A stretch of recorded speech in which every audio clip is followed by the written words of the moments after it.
So you've decided to take a Route 66 trip. Well, that's great because it's going to be awesome. As someone who's done that themselves, I can say you're going to have a blast. But there's something you should know before you ever set foot on the Mother Road. In fact, I wish there had been someone who could tell me the things that I didn't know before I headed out on the road. So I've been thinking about that a lot, and I've distilled down this list of what I think are 5 things that everyone needs to know before they take a Route 66 trip. Plus, I got another bonus one. So hop in the car, because we've got 5 pro tips about Route 66 that you need to know before you ever go. Why don't you join us as we go beyond the exit?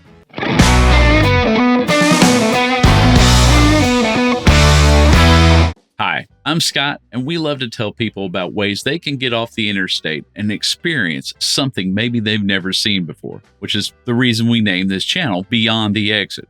And my wife Kim and I have been up and down the road so many times now that we feel we know it by heart. But the second we start thinking that way, we find something we never have seen before. Now, we're not experts, but we do love road tripping. And that's one of the things that we try to instill is that love of getting out on the open road, slowing down and seeing things that maybe you hadn't seen before. We've had our fair share of wrong turns and great finds. And we hope by sharing it with you that you'll skip some of the rookie mistakes we made along the way. Anyway, let's go ahead and get started.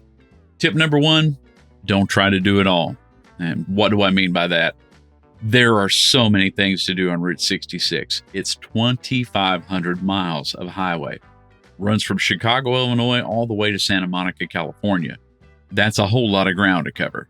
There's so many things to see that even after taking a dozen of these trips, there's still stuff we haven't seen. If you're taking a 1-week trip or a 2-week trip, you're going to be able to see quite a bit of stuff, but it's a good idea to focus in on what you really want out of your trip.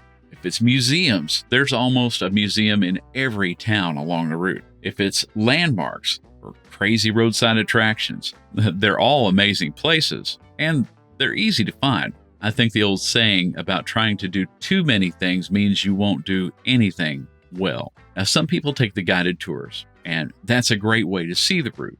Either it's going to be on a bus, could be on the back of a motorcycle, which is a lot of fun. The thing is, though, the itinerary won't totally be your own. I know we were at the abandoned ruins of Two Guns, Arizona, and a local there that had come by was asking us if we'd ever been over to see Canyon Diablo. And we were like, what in the world is Canyon Diablo? 5 miles to the east, and we were sitting at an old railroad ghost town, or the remnants of it, and a beautiful bridge over Canyon Diablo. It took a little time out of our day, almost 2 hours actually, but did we regret it overall? I don't think we missed anything, and we had the best part, the freedom to go do what we wanted to do. Either way, pick your goals and decide what you want to do. But I hope this frees you to realize you don't have to have a minute-by-minute checklist as you're going down the route.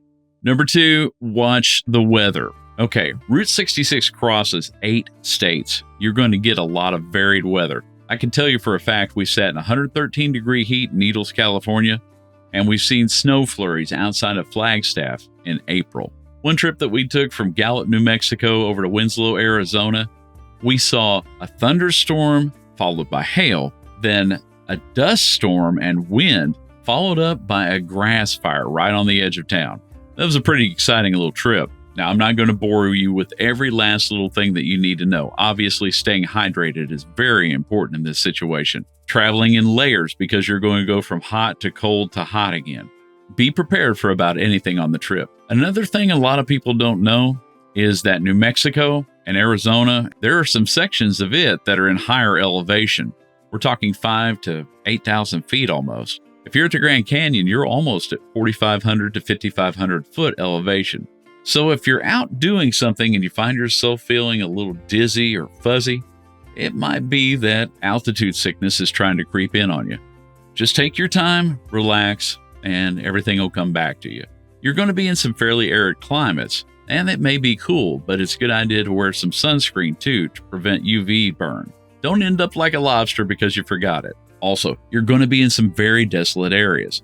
Printed maps and guides are a really good idea.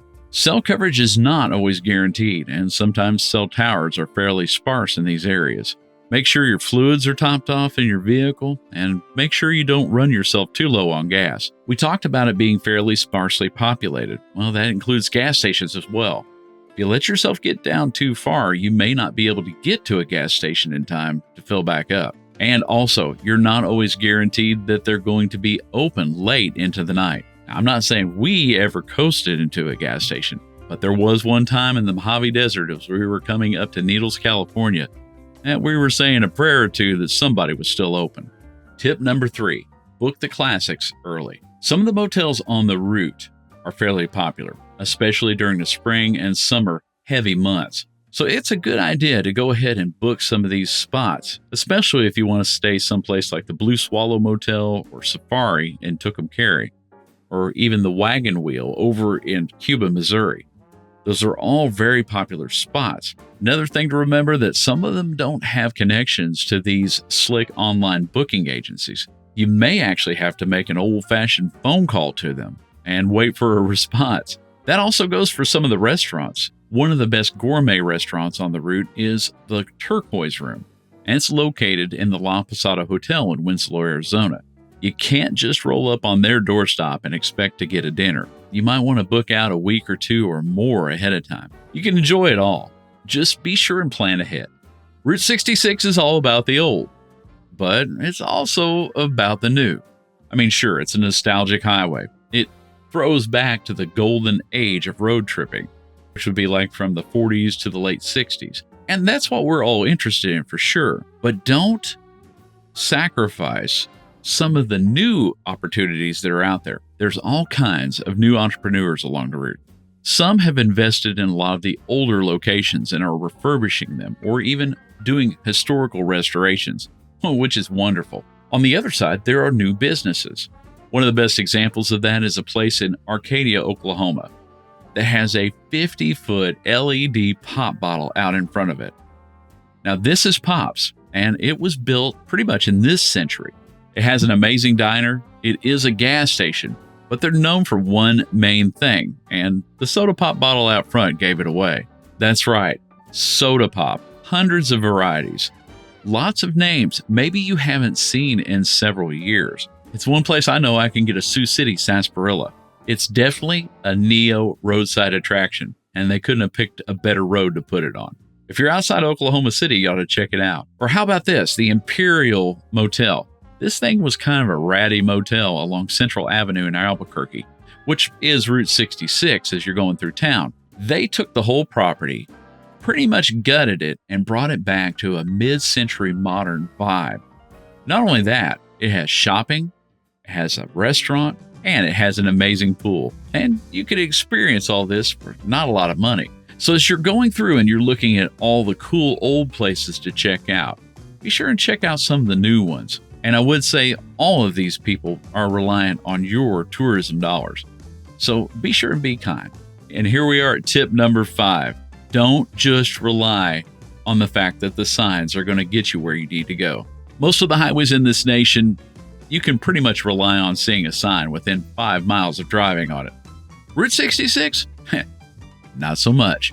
When the highway was finally decommissioned as it was bypassed by the interstate, they took the signs down. If there's any signs up, it means it was either state, county, or local entity that put them up. Now, they might still have a 66 in their name, like these signs here. They also might just be named Highway J. 85% of the road is still drivable. Some of it lies under the interstate. Some of it, like in Springfield, Illinois, lies under a lake. So it's a good idea to know where you're going. Now, I have several recommendations. There are 2 really good apps that are out there, and we'll put links to them. It's best to go with something specifically designed for Route 66. And if you think you're just going to grab a regular road map or plug it into your Garmin, you're in for a big surprise. I know we were. Now, you might be able to find yourself onto a correct alignment, but you might also miss the part that's called the Main Street of America that actually followed through most towns' main streets. Some of those are labeled Business Loop, like Business Loop 44 or Business Loop 40, in association with the interstate that bypassed them. Those are also Route 66. But I'll tell you honestly, there's been many a time we've been turned around, specifically Parks, Arizona, where we took a 15-mile jog off in the wrong direction down a dirt road. Now, granted, it was supposed to be a dirt road, but it was the wrong dirt road. Thankfully, we got turned back around. Here at the end of the video, hang out because I've got a tool that you need to know about that would fix all of this, and it's not reliant on cell signal. Also, if there was a sign that was put up, and say it's a historic Route 66 sign, they might be blue, they might be brown. Sometimes they were put up by the local agencies, meaning the local Historic Route 66 Association or the state or whoever got some grant money. Another thing is those signs are very popular and they're stolen often. So if you're hoping to come across a Route 66 sign to keep you on the path, you may be way off in the weeds before you realize you've gone wrong. Now for the bonus tip that I was going to tell you about. This is probably one of the most important things that you can do as you're going down the road. Talk to people. This seems really simple, but it's so important to your trip. If you get out to stretch your legs or get gas or go into a diner to get something to eat, it's a good idea to strike up a conversation with someone there. More than likely, they'll strike up the conversation with you once they find out that you're taking a Route 66 trip. These people live on Route 66. They love talking about it. You want the local history or find out where the gems are? Talk to somebody in a gas station or even better, a museum. Almost every town in Route 66 has a museum that has either a section dedicated to it or a whole place that's dedicated to the road. They'll tell you all about the histories, all the things you're not going to find in some of the books that have been written about Route 66. It's all insider information. They're going to tell you about things you're never going to see online. And speaking of online, social media. That's another great place to talk to people about Route 66. Get on these groups, talk to people, search through their history for what you're looking for. You'll be very surprised about what you're going to learn. Let's sum these all back up. Tip number 1, don't feel like you have to do everything. Do the majority of what you want to do. Number 2, watch out for the weather. It's going to change on you for sure. Number 3, book the classics ahead to make sure you get to see what you want to. Number 4, while you're looking at all the old, be sure and embrace the new. They're the next generation that's going to carry this on. And number 5, don't just rely on the signs. If you're looking for something to take with you that is a tool that will act as your road guide all the way through this, then I'm going to suggest the Easy 66 Guide, written by Jerry McClanahan. It has large maps, small maps, but more importantly, turn-by-turn directions, eastbound or westbound. Not to mention, Jerry took the time to put in tidbits that you can find in almost every town along the way. It's definitely like having a spiral-bound tour guide with you everywhere you go up and down the Mother Road. If you'd like to find out how to get it, we do have an affiliate link that is in the description. And yes, we do get a small amount that helps the channel out. Even when I didn't have the affiliate link, I still recommended this book on our videos. It's something you definitely don't want to try this without. Well, hopefully you've gotten something out of this video. Hopefully you can avoid the mistakes that we made along the way. We do 2 kinds of videos generally on this channel: tips and tricks and sharing our experience from taking different road trips around. The other is deep dive documentaries. I love getting into the history of our roads. Right now we're right in the middle of our Route 66 series, and that includes the birth of Route 66, how that road came into being, how Route 66 supported the U.S. during World War II. And then our next video is going to be the heyday of Route 66, a road built by the Dreamers. If that sounds like something interesting to you, I wish that you would click the like button and subscribe to the channel, because we'll take you along with us as we go do these things. I know you can be other places, so we greatly appreciate you being here. I want to say thanks very much for watching, and God bless.